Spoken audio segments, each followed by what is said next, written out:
Muy bien, buenas tardes nuevamente. Me toca esta vez dirigir este panel. Y bueno, la verdad es que vamos a hablar de un tema fundamental en cuanto a los negocios de frontera. Y para esto, María Elena preparó una presentación muy breve que nos va a estar compartiendo y de ahí partiremos para discutir con el resto de los panelistas. Así es que, adelante, María Elena. Muy buenos días a todos, muchas gracias por esta invitación, espero que estén teniendo un bonito día. Mi nombre es María Elena Gallego, soy presidenta y CEO del Grupo Colectron. ¿Quién es el Grupo Colectron? Es el shelter original. El shelter se inició en 1968. Adelante les voy a contar un historial de cómo se generó la industria maquiladora en el estado de Sonora.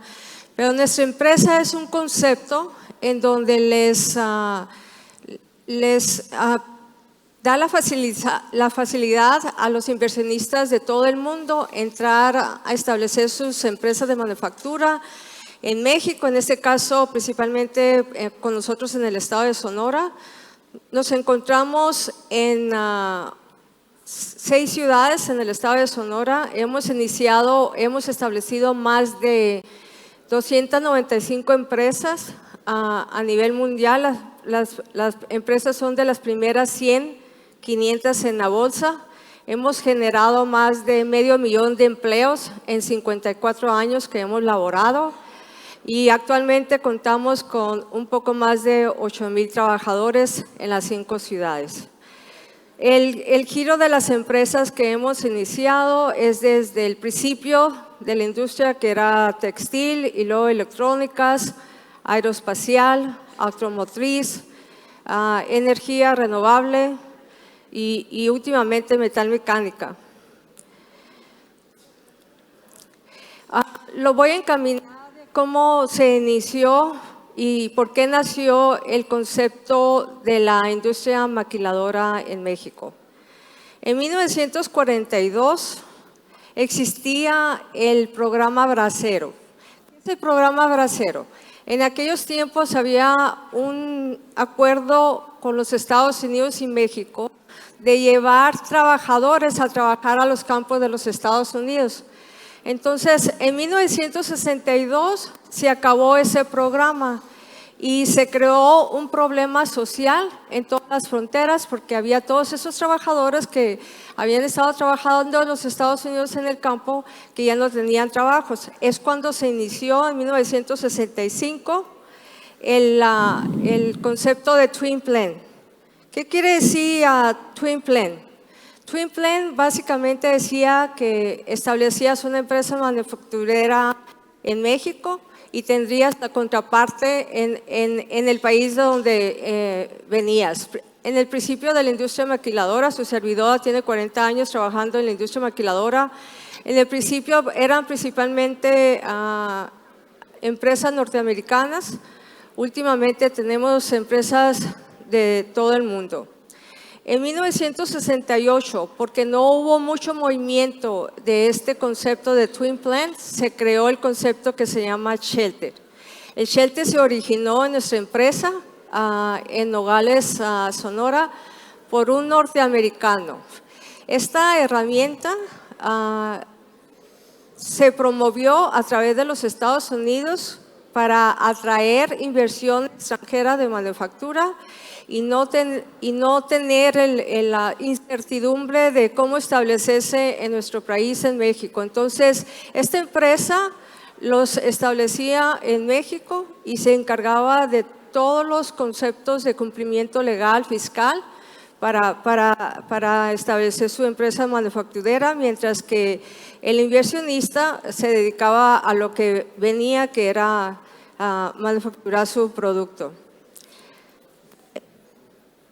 En 1994 se dio el Tratado de Libre Comercio entre Canadá y los Estados Unidos, lo cual facilitó ciertos trámites, principalmente comerciales, como los podemos ver en la ciudad de Hermosillo y a través de todo México, como los Walmart, los McDonald's, y eso es lo que facilitó principalmente el Tratado de Libre Comercio.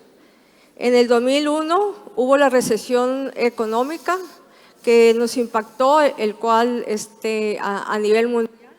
Como le digo, en nuestro giro son empresas de todo el mundo y de diferentes productos, entonces cualquier impacto mundial impacta el giro de nosotros. En el 2008 hubo la recesión económica de housing bubble, que le llamamos, y se nos hizo muy difícil la atracción de inversión a México en ese periodo. En el 2015 se vinieron las reformas fiscales. Esto impactó el giro de nosotros, puesto que la reforma, el cambio fue de que si estabas bajo el concepto shelter, que somos el original, nunca la patentamos y hay 72 shelteros a través del país. Son los que traían, los que promueven inversión extranjera, que el cliente que estaba bajo el shelter nomás podía quedarse 4 años bajo el shelter. ¿Por qué lo hicieron? No sé. Y luego se extendió otros 4 años y se modificó la regla de que pueden seguir bajo el concepto shelter el día de hoy, solamente reportando impuestos de empresa. En 2018 hubo la guerra comercial entre China y los Estados Unidos. Esa fue un área de oportunidad para el giro de empresa de nosotros, que es manufactura, porque los aranceles que impuso los Estados Unidos a China, a nosotros nos ayudó en México. Entonces, en ese periodo nosotros contratamos 2 empresas chinas en el estado de Sonora, gracias a los programas de PROCE que existen, en donde le dan preferencias a los aranceles de diferentes giros de industria. En el 2020 se vino la pandemia. Todos tenemos una historia diferente que contar de la pandemia. Les acabo de mencionar que nosotros tenemos 2 empresas chinas, tenemos una de Italia, tenemos una de Francia, tenemos de la United Kingdom, y empezamos a oír de qué iba a pasar en México. En México, como los Estados Unidos no reaccionó hasta después de esos impactos, fue muy estresante porque cada país estaba reaccionando diferente, y esas empresas que se encuentran sus corporativos en esos países traían unos requerimientos y disciplinas que querían que instaláramos en nuestras instalaciones de las fábricas manufactureras, y fue difícil la renegociación de que pues este es otro país y nos tenemos que regir por las disciplinas de salud de este país.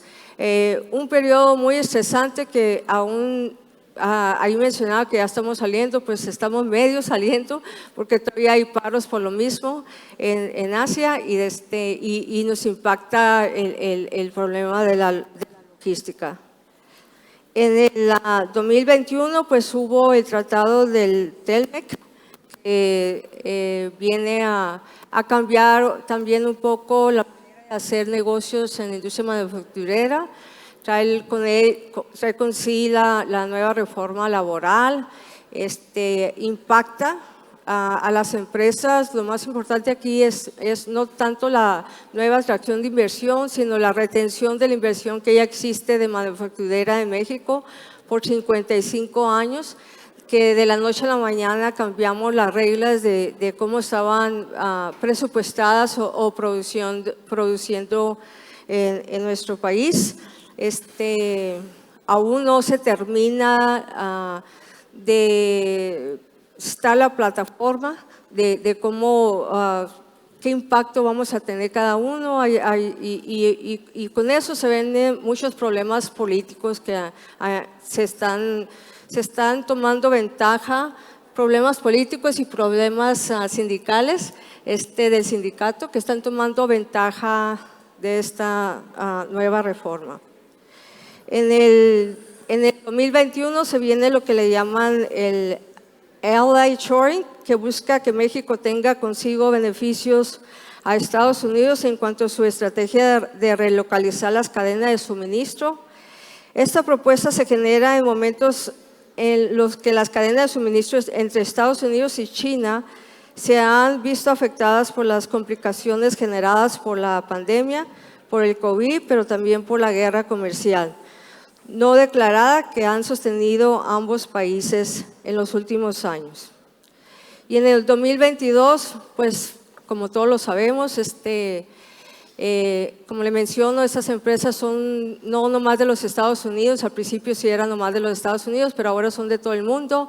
Ahora en el 2022 la guerra contra Rusia y Ucrania afecta, por ejemplo, nosotros tenemos un cliente que su suministro de materia prima venía de Rusia, los atrasos en los puertos en los Estados Unidos, ha sido un impacto muy pues que trae la inflación a donde estamos ahorita, ¿no? y la manera que hemos venido operando. Muy bien, muchísimas gracias, María Elena, gracias por la aportación. Y bueno, voy a empezar a tomar datos que nos has podido compartir y paso contigo, Jesús, que también tienes datos complementarios que me gustaría que compartieras para dimensionar ese tamaño de la manufactura y de los negocios en la frontera. Y después entraremos en el proceso de dónde estamos, porque pareciera que viene una tormenta perfecta, ¿no? Ya lo hemos visto de acuerdo a las ponencias que hemos tenido en estos años. Sumado a eso que el Banco de México acaba de anunciar una elevación de 75 puntos base a la tasa, quiere decir 1.75%. Y entonces, bueno, vamos ahí en ese proceso. Pero si quieres empezamos con los datos duros. Gracias, Antonio, y gracias por la invitación. Tenemos actualmente en México cerca de 6.500 plantas de manufactura con permiso IMEX, lo cual representa 3 millones de empleos directos en México. Y son alrededor de 7 millones de empleos indirectos que se originan a raíz de estos 3 millones. En la franja fronteriza está el 60% de esos 6.500 en plantas. Tenemos que ubicarnos entonces en Sonora, ¿qué parte estamos de esa franja fronteriza? Nosotros tenemos 225 IMEX, es decir, 225 empresas que funcionan con permiso IMEX como plantas de manufactura, sí, lo cual nos hace ver que son pocas. Afortunadamente, con las empresas Shelter, como la empresa de la señora Marlena Gallego, esto permite que se vengan más empresas bajo este programa de Shelter y aunque cuente como una, en realidad tienen 8, 10, 15 o hasta 20 en algunos de los casos de las otras empresas que tienen Shelter.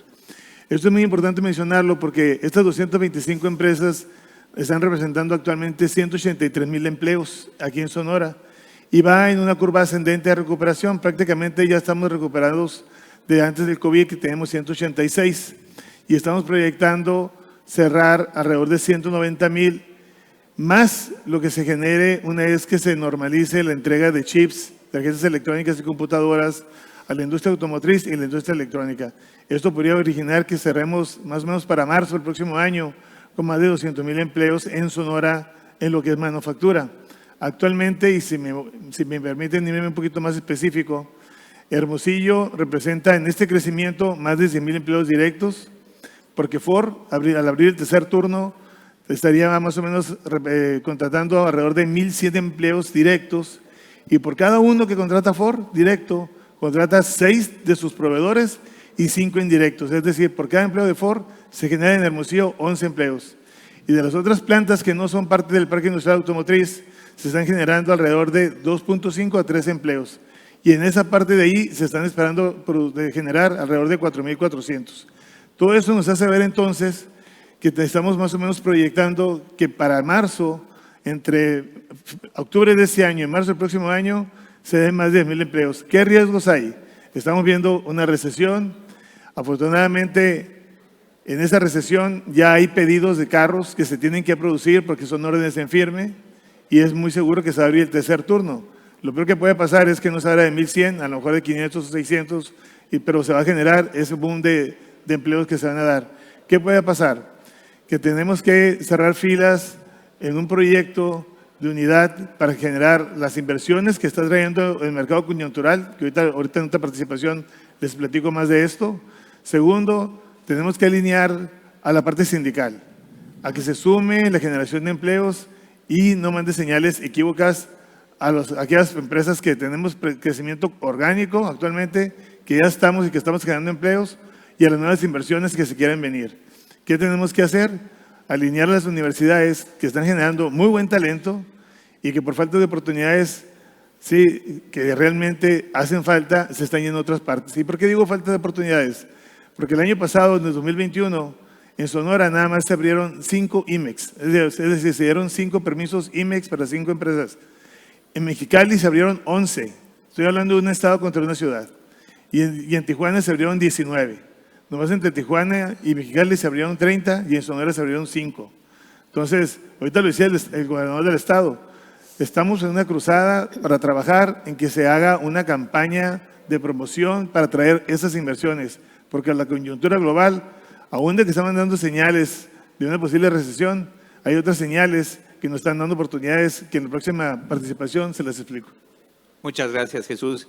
Y bueno, tomando parte de lo que nos has compartido, yo le preguntaría a Roberto, como Forbes, ¿cómo comunicar correctamente todo lo que hoy se vive en la frontera y en la manufactura? ¿Cómo interpretar, si bien hemos hablado de que hoy hay una guerra comercial entre China y Estados Unidos, pero hay una constante guerrilla, ¿no?, entre Estados Unidos y la manufactura de la frontera de México? ¿Cómo se comunica, ya que Jesús menciona que hay que seguir promoviendo? Fíjate que es muy interesante, gracias por la oportunidad. Generalmente nosotros decimos que los inversionistas extranjeros ven mejor a México y nosotros respondemos, lo ven mejor porque no viven en México, ¿no? Pero ese es un poco el tema sarcástico porque al final ellos están viendo el largo plazo. Y creo que a veces se nos olvida que los negocios tienen una capa de problemas estructurales que evidentemente va a tardar mucho tiempo en mejorar, en eliminarse o aminorar, pero hay otros con los que vivimos casi de manera cotidiana, pero este balance entre estos dos factores, uno estructural y uno más de mediano y corto plazo, hace que las inversiones hoy estén buscando justamente este horizonte. ¿Y por qué lo digo? Porque al final creo que hoy estamos ante una oportunidad muy grande. Hacías ese recuento de la historia de la maquiladora en México, de dar un segundo salto, sobre todo por todo esto que ocasionó la pandemia, ¿no? Esta recomposición obligada de las cadenas de abasto, donde México tiene un lugar privilegiado por su ubicación geográfica y los estados fronterizos están aprendiendo de las lecciones pasadas y ahora con un mejor entendimiento para mejorar justamente este flujo. Hoy somos la frontera entre México y Estados Unidos, le robamos el primer lugar a Canadá y hemos estado en un proceso de mejora continua. Lo que sí yo creo que buscaremos una diversificación porque Estados Unidos es un mercado muy importante, pero necesitamos venderle no solamente más a Estados Unidos, sino también más a otros países del mundo para tratar de que justamente esta dependencia, hoy que estamos en ciernes de una recesión que inevitablemente podría pasar y que hoy se dice que podría no ser tan profunda y que podría ser superada rápidamente, pues que podría aprovechar todavía los estados para que justamente no dejen de trabajar en este proyecto. ¿Por qué lo vemos y cómo lo vemos justamente en el momento de elegir los temas? Porque hoy, si vemos el sector manufacturero, es el que ha mantenido a flote justamente a la economía mexicana, porque cuando Estados Unidos comenzó, regresamos a las calles, todo el mundo prácticamente, pues hubo un impacto positivo en todos estos envíos de mercancías que provienen de México y que, por cierto, orgullosamente ocupamos el primer lugar en manufactura, no solamente en los equipos como las pantallas, también equipo médico, etcétera. Son historias que creo que vale la pena comentar y conocer y difundir. Pero regresando un poco a este tema, cuando vimos esta necesidad justamente de buscar estas cadenas, la ubicación o relocalización de estas cadenas de abasto, pues consideramos que hoy México tiene todas las condiciones para hacerlo.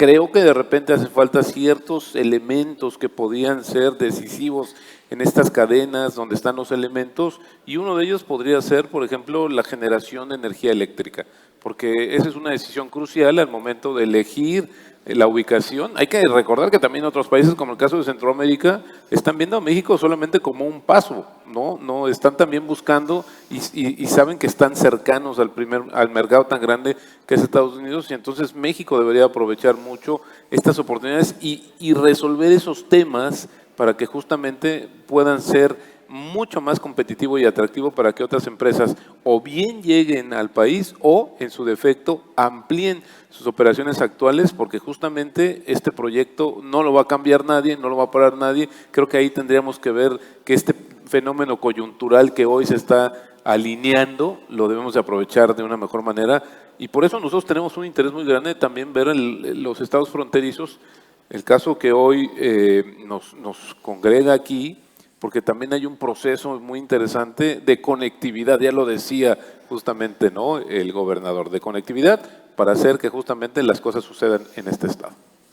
Muy bien, muchísimas gracias, Roberto. Y bueno, bien dices, ¿no? Hay muchos factores que están ahí en juego. ¿Cómo María Elena, lo analizan ustedes como un grupo, como un gremio? ¿Cómo analizan ustedes todos esos retos donde hoy sí están posicionados con esa manufactura, pero cómo dar un paso hacia adelante, un paso más en el sentido de poder aprovechar las bondades que tiene la geografía de México, pero también la calidad en mano de obra y las capacidades a nivel de recursos? ¿Cómo se podría dar un paso hacia adelante? Pues la industria maquiladora ya tiene 55 años, ¿no? Y principalmente se creó en la frontera. La mejor manera de aprovechar la atracción de inversión a nivel mundial es por la prueba, ¿no? O sea, ya están establecidas, ya haces ese producto, ya haces aeroespacial, ya haces energía renovable, ya nos hemos comprobado que somos una mano de obra calificada, y no nomás calificada, estamos con los tiempos, los cambios de la tecnología.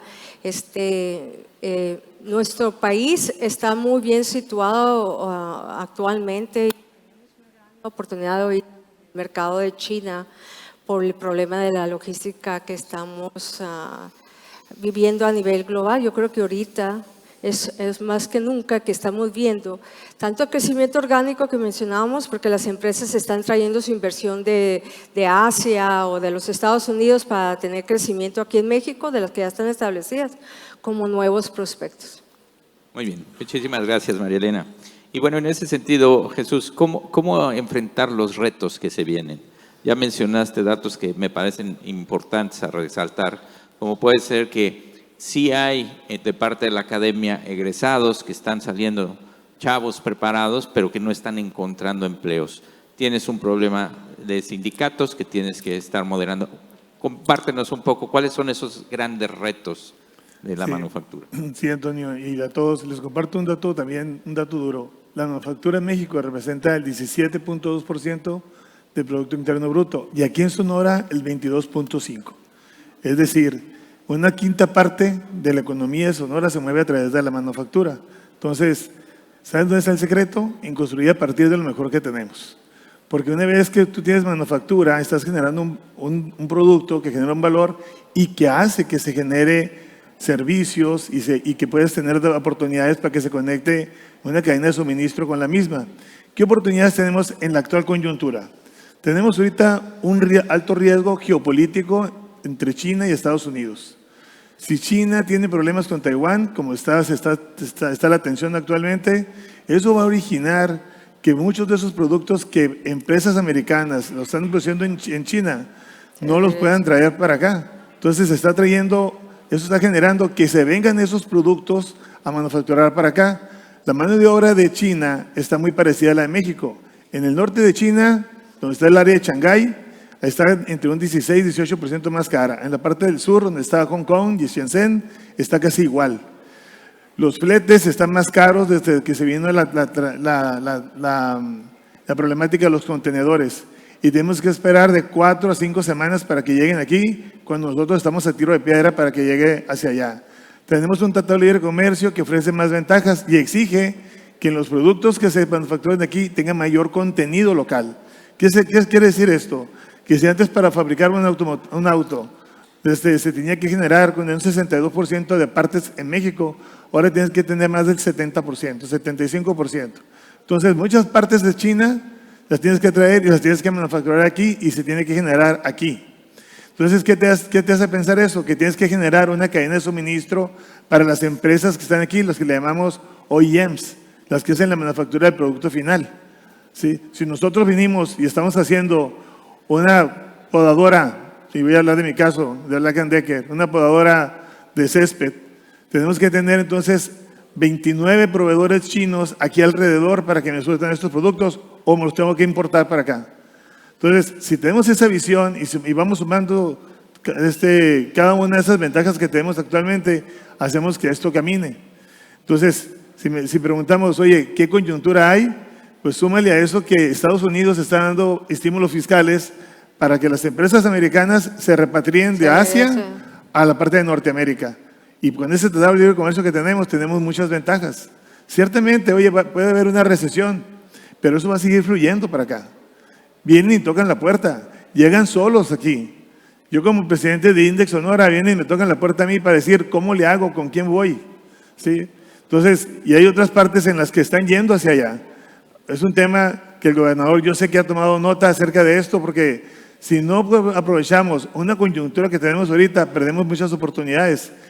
Y luego, y con esto quiero cerrar esta intervención, tenemos que saber cuáles son las vocaciones de las regiones en Sonora. Tenemos una frontera, tenemos el centro en Hermosillo, tenemos el área de Guaymas y Empalme y tenemos el sur. La población de Sonora se divide de Guaymas para abajo, está a la mitad de la población. Y tenemos, ahorita ya lo dije, más de las industrias que tenemos de manufactura, la tenemos en Hermosillo, tenemos 58 de 225, 88 en Nogales de 225 y las otras 83 se reparten por todo el estado. Y tenemos la ventaja que está muy diversificada.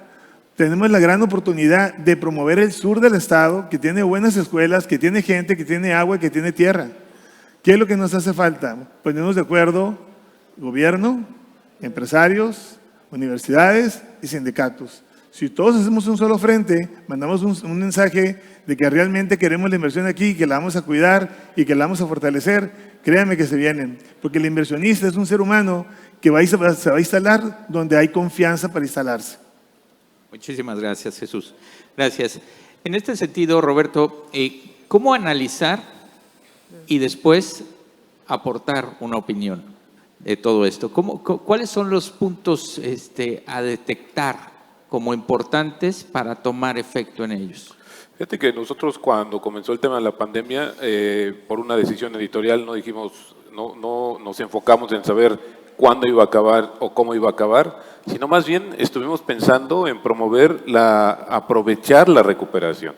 Y entendiendo que el efecto en la pandemia no fue generalizado, a algunos sectores les pegó más que otros, y así es la recuperación. Hay algunos sectores que lo están haciendo más rápido. Veíamos el tema del comercio electrónico que tuvo tasas de crecimiento de 3 dígitos, se ha moderado, pero eso ya no se va a detener. Y así hay muchos casos que hemos visto. Nuestra aportación justamente es buscar estos sectores que están a la vanguardia y que son los que van a aprovechar y van a ser la punta de lanza para que esto que yo sigo apostando que será histórico para, justamente si se aprovecha y se alinea como debe ser, será histórico para la economía mexicana porque nos va a ayudar mucho a fortalecer esa parte. Y hoy creo que a 55 años del nacimiento de las maquiladoras como las conocemos hoy, México es capaz de aportar incluso una situación diferente ya en términos de generación de más valor en esos trabajos, en esa parte de la manufactura,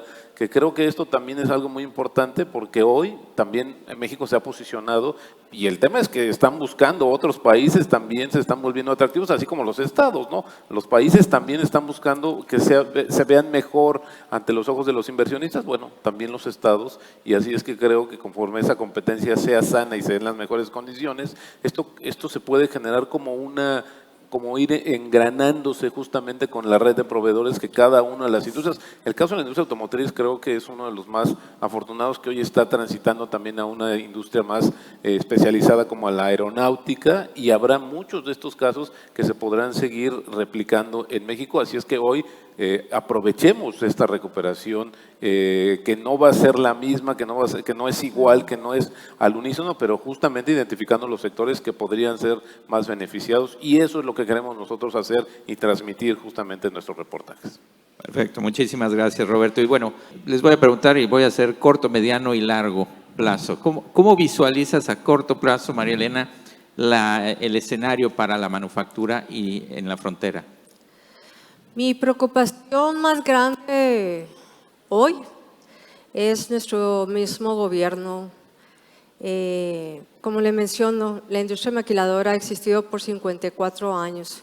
Yo tengo 40 años trabajando en la industria maquiladora, he tenido 6 cambios de presidente. Lo que pasa es que hay ahorita mucho atraso en la tramitología.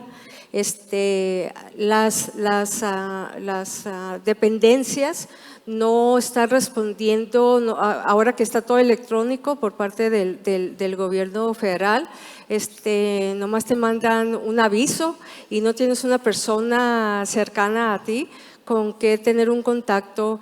Eso es lo que me preocupa, que va a impedir nueva inversión en nuestro país, puesto ya que ya competimos con otros países de Latinoamérica. Es importante, muy importante, cuidar lo que tenemos ahorita para que se siga trayendo la industria de manufactura de todas partes del mundo. Buenísimo, muy bien. En este mismo sentido, Jesús, a mediano plazo, con lo que está aportando María Elena, esta podría decirse la parte legislativa que ataca o obstaculiza muchas veces la parte de la manufactura, o política de Estado. A mediano plazo, ¿cómo se ve? A mediano plazo te lo voy a decir por sectores, ¿sí? Si el puerto de Guaymas jala para sacar los carros de Ford, se va a fortalecer la industria automotriz aquí en el Estado, porque van a reducir los costos de logística y lo va a hacer más competitivo. Y en ese sentido, en la parte automotriz, vienen los electrocomponentes, es decir, todo lo que es movilidad. Los carros de combustión interna para el 2030 prácticamente ya van a estar desapareciendo, y viene la nueva era, y desde ahorita tenemos que trabajar en traer industria que haga electrocomponentes para que se vaya creando la cultura de la electromovilidad en ese sentido. Lo que es aeroespacial está ahorita recuperándose, va a seguir creciendo, y yo creo que en 2 a 3 años ya va a empezar a agarrar un nivel mucho mejor. La industria médica fortaleciéndose mucho. Hemos creado una vocación muy fuerte de industria médica aquí, y la verdad es que no debemos desaprovecharla y debemos de atraer más talento. La electrónica, la industria eléctrica, somos muy fuertes, tenemos mucho talento. Inclusive tenemos muchos ejecutivos de Sonora trabajando fuera del estado que quisieran regresar, y van a regresar con mucha experiencia, muchas habilidades gerenciales para fortalecer esos tipos de proyectos. Yo veo una gran oportunidad en traernos proveeduría para las empresas grandes que ya están aquí. Esa proveeduría que venga y se conecte y que tenga oportunidades de hacer negocio con otras empresas aquí de la región, va a fortalecer mucho a la empresa que está aquí, porque la va a hacer más competitiva en costos y en los tiempos de entrega. Y hoy en día, y no me lo dejarán mentir los que son contemporáneos míos, hace 30 años el pez más grande se comía a todos. Ahorita el pez que se mueve más rápido es el que se come a todos. En Estados Unidos hay un mercado que te está diciendo, si me lo pones mañana te lo compro, lo que cueste. Y entonces tenemos que pensar en la flexibilidad, tenemos que pensar en la agilidad, y tenemos que pensar en que tenemos el talento de la creatividad de nuestros jóvenes que van saliendo de la escuela, y que debemos darle una oportunidad para que sean emprendedores y se conecten con la cadena de suministro de nuestra industria. Así es como lo veo. Muchísimas gracias, Jesús. Y bueno, para cerrar el panel, Roberto, con lo que acaba de mencionar Jesús y también con los análisis que hicieron nuestros invitados, tanto Javier como Jorge, ¿cómo se ve ese proceso de la manufactura transeccional? Fíjate que ahora que hablabas tú del corto, mediano y largo plazo, ya con un mundo tan convulsionado, tan cambiante, ya se ha cambiado esa percepción. Antes de 3 a 5 decíamos que era el corto plazo, de 5 a 10 el mediano y de 10 a más. Pero ahora, ante un escenario de tanta incertidumbre, ¿cómo se combate? Con mayor certidumbre, porque hoy estos elementos que van a permitir que el inversionista, la empresa, tome la decisión de venir a México a instalar o ampliar su capacidad, son proyectos de varios años que van a tardar incluso para construirse, para comenzar a producir y para quedarse. El tema, a diferencia de otro tipo de inversiones que se dan en México o en otros países, no es vendo mis bonos y me voy. Aquí es un tema muy complicado porque es toda una infraestructura que ya está instalada. Así es que yo insisto que ahora esta oportunidad se debe de aprovechar con todos los elementos que nos permitan armar de tal manera este rompecabezas, donde sí veamos que esto tiene una larga historia que todavía no se cuenta. Muchísimas gracias. Gracias a nuestros 3 panelistas. Un aplauso, por favor, para ellos. Un gusto haber compartido. Muchas gracias.